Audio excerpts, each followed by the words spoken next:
Great. Just did the double checking. You would have heard the clicking. It is live on the My Time TV and other various avenues, destinations. So it is on YouTube. It would be Twitter, Twitch, Periscope, something else. I can't remember. Doesn't matter. We are here this morning and we are ready for our Daily Lenormand card spread reading.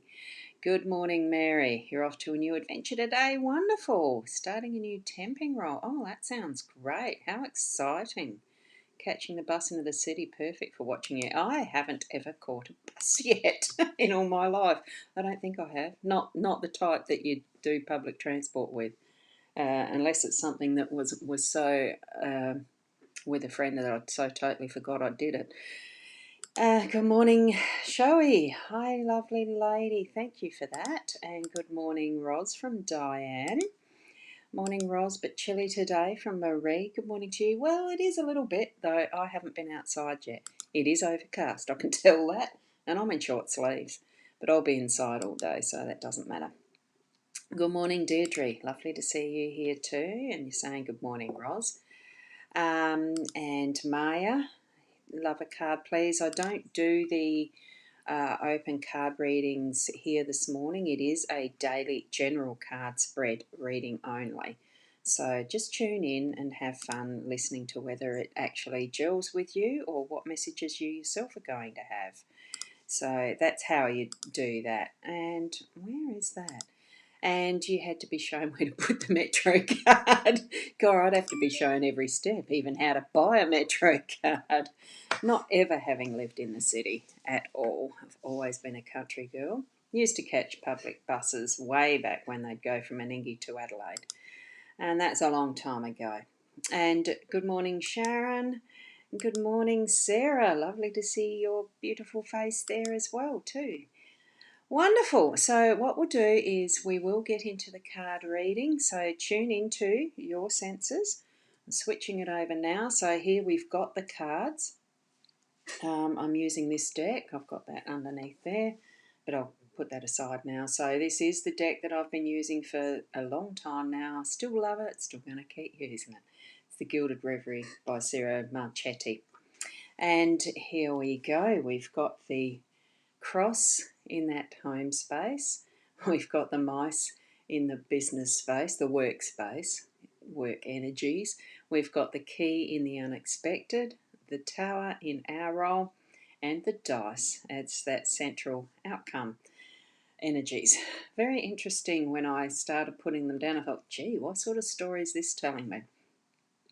So really, in the home space, I think there's just that stop picking up other people's responsibilities and only deal with, being carrying your own load.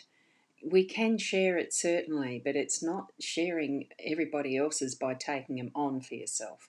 So I felt it was a little bit of a telling off in, we are only responsible for ourselves ultimately, but it's the how we do that, which bits and which responsibilities are we feeling that we really need to be giving back to others. To me, it is that. It's also taking that self-confidence, self-trust into that inner self as well, or moving it from the inner self. We do trust ourselves right at that inner core, but we don't consciously put that into action sometimes, and I'm feeling that we need to actually be the ones that are shining here and not continually giving it away, but sorting out what we need to be, who we need to be in our home space. I mean, it's the perfect place to test the waters and really shine our own light, isn't it, in our home? So good morning, Shaz. How are you this morning?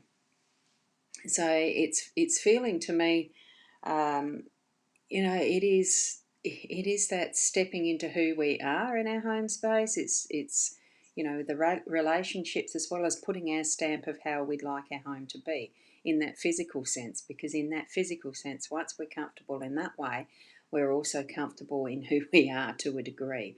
I mean, it's all a learning process. It really is all of just trusting that self, that instinct, our own intuition, tuning into that. like we do for these cards first up in the morning too. You're making French toast. Oh, yum. I haven't had breakfast yet. So I usually do that after here. And Thursday being a day for one of my volunteering days, it's a quick brekkie. So move into that energy of the cross. What does it mean to you as well in your own faith?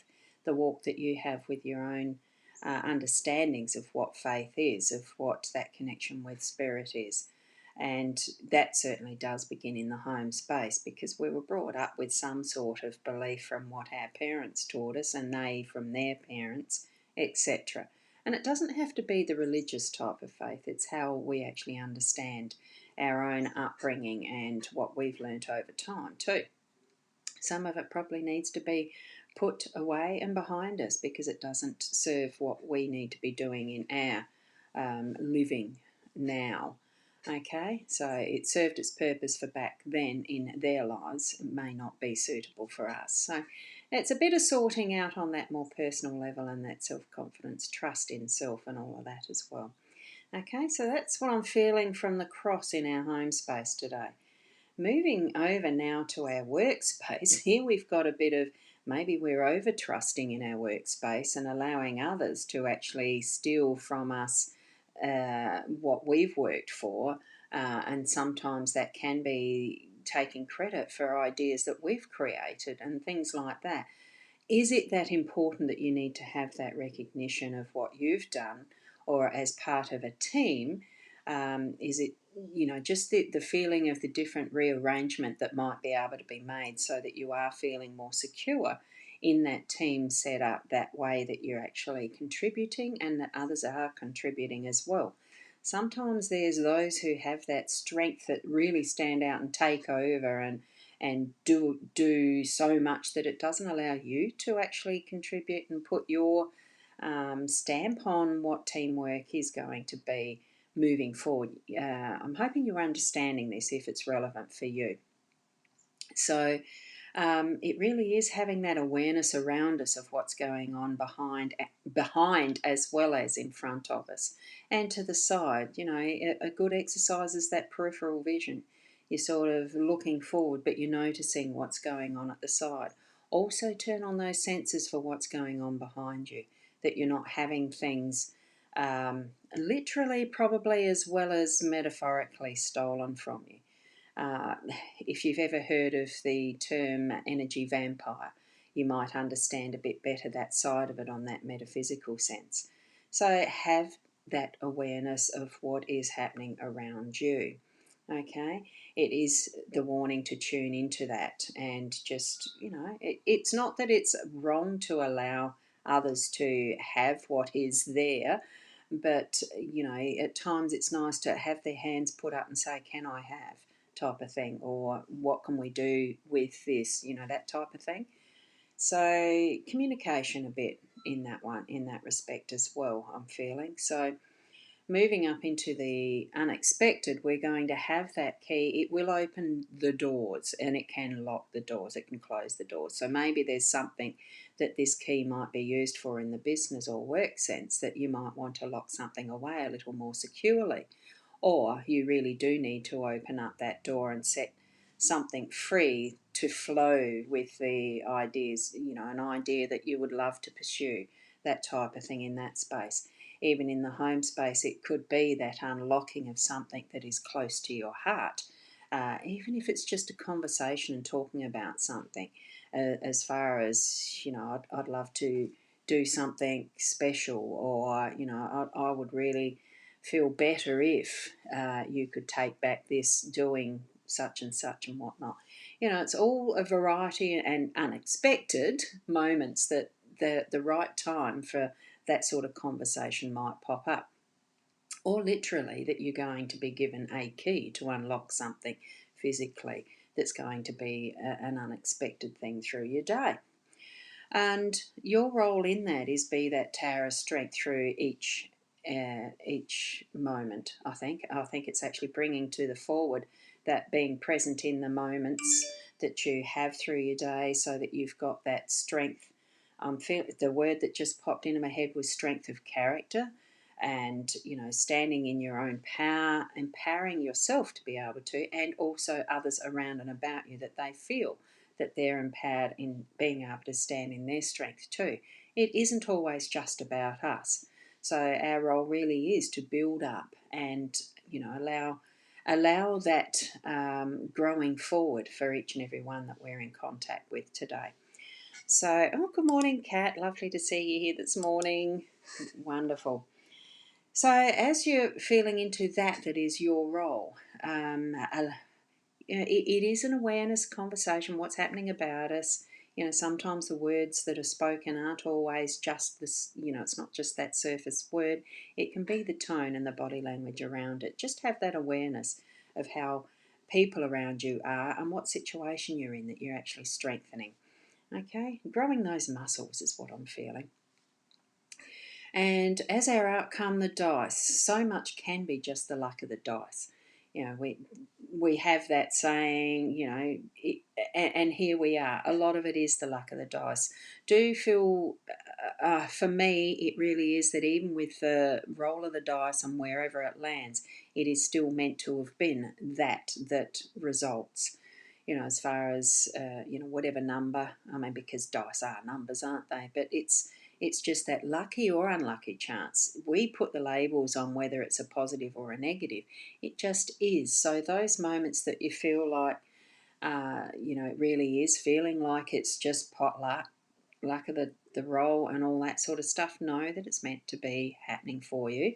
Know that in whatever way that is present in your day, that it feels like that roll, that it's just a little bit of a gamble. Take a little bit of a light risk with it and move forward with it. If it really feels like it's not right, well, then don't jump in that direction. Change it around. Have another roll. See what happens. It's all up to your own discernment. So I'm feeling with those cards that we've got today that there is a little bit of, potluck around it, a chance, but it's mostly that bringing to our awareness that we do need to be consciously aware of more that's happening around us. So keep your eyes open, your ears open, your senses open, but you'll know when it's the right time to actually act on it and do what you need to be doing in your day. So that's what I'm feeling around these cards. So when you have a moment, just sit with these yourself after having heard what my explanation gives as a bit of a guidance. Tune into it for yourself with the card that pops out the best for you for your day and make that your focus. Or even if you feel something that's a phrase that you can create a little mantra for your day, that type of thing. So thank you for being here. I'll be back again tomorrow morning at the 8 o'clock. What's tomorrow's Friday? I'm hoping to be at 8 o'clock. I've had a call from a daughter that would like me to babysit, which means I might not be able to make the time unless it's 6 o'clock or something before I go. But you'll still have the replay to watch at 8 o'clock anyway. So we'll see you then, and have a wonderful day and be the best that you can be. So thank you. And thank you, Mary. Very relevant. I find them all very relevant at any point in time because, number one, I have fun with them. I love sharing with you. So take what you need to from these cards as just the tool and guidance that they are to continue to be the best you that you can be. Namaste.